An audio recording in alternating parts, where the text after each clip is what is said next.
at panimula. Sa isang hardin ng mga pangarap, kung saan naglalaho ang mga hiling, narito si Mimi, walang hiling na mahuhuli. Isang hardin na nawala ang kanyang mahiwagang liwanag. Pumasok si Mimi upang ayusin ang lahat.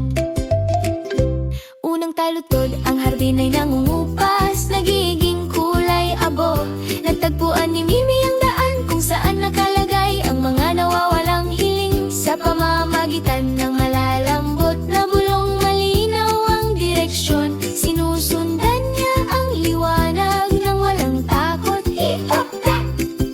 Sa mga mahamog na sulok, may mga lihim na nagtatago. Kasama ang mahiyain na espiritu ng mga hiling, buong pagmamalaki siyang naglalakad. Si Mimi, isang nagniningning na daan ang nagbubunyag ng landas. Nagsisimula ng gumaling ang mahika ng hardin. Mimi, Mimi, may mahika na napakaliwanag. Ibinabalik ang mga hiling at nagdadala ng liwanag. Sa pamamagitan ng mga nalanta na bulaklak at bulong ng hangin, nagdadala siya ng pag-asa na may mahika para ibahagi.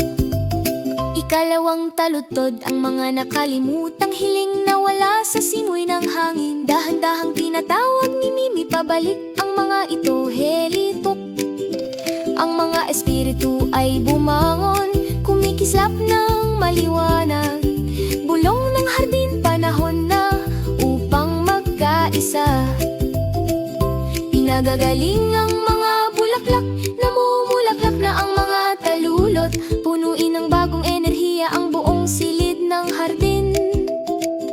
Kumikislap ang mga alitap-tap, nagsisi